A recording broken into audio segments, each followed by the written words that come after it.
En una primera mirada, uno podría pensar que vivimos un clima parecido al del 2001.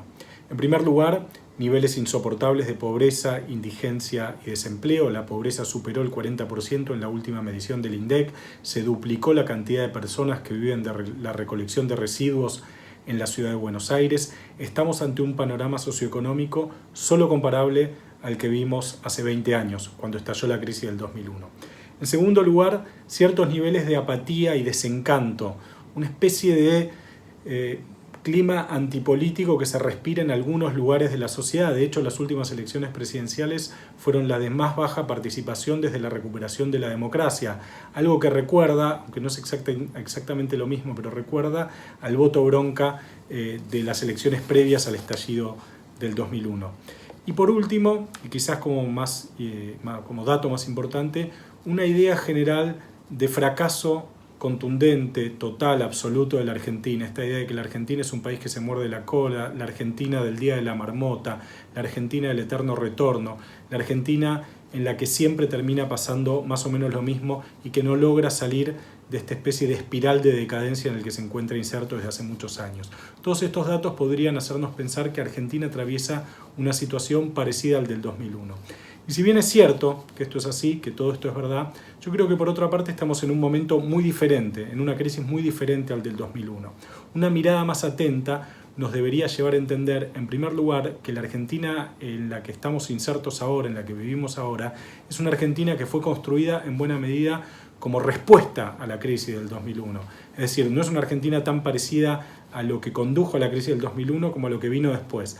En primer lugar, el sistema político. Tenemos un sistema político que es hijo directo de la crisis del 2001. Los dos grandes actores políticos de la Argentina en los últimos 20 años, es decir, el kirchnerismo y el macrismo, son ambos hijos y en buena medida reacción a la crisis del 2001. Recordemos el primer kirchnerismo, el kirchnerismo de la transversalidad, el kirchnerismo de la movilización permanente, el kirchnerismo de la política de derechos humanos. Fue una respuesta muy atenta, muy aguda, muy sofisticada y muy inteligente a la crisis del 2001. En buena medida el macrismo también. De hecho, la biografía personal de muchos de los dirigentes que forman parte y que formaron parte del macrismo y de la construcción de Juntos para el Cambio, tiene que ver con esta crisis del 2001 que los llevó a sensibilizarse con la política y a querer meterse en política en general provenientes del sector privado, las ONGs, el voluntariado católico, etc. En todo caso, estos dos grandes sujetos políticos, macrismo y kirchnerismo, siguen siendo, a pesar de las ramificaciones, a pesar de los flecos, a pesar de las rupturas y de las grietas, los dos grandes organizadores de la política actual. En segundo lugar, otro rasgo que es heredero de la crisis del 2001 es esta Argentina de la movilización permanente y la idea de que la plaza, por decirlo de algún modo, la Plaza de Mayo, no es solo la plaza del alfonsinismo o la plaza del 17 de octubre, la plaza del peronismo, sino es la plaza de todos, en la que todos, el campo, los caceroleros, los ahorristas, los movimientos sociales, los pobres, los ricos, todos tienen el derecho a movilizarse para reclamar para plantear sus demandas.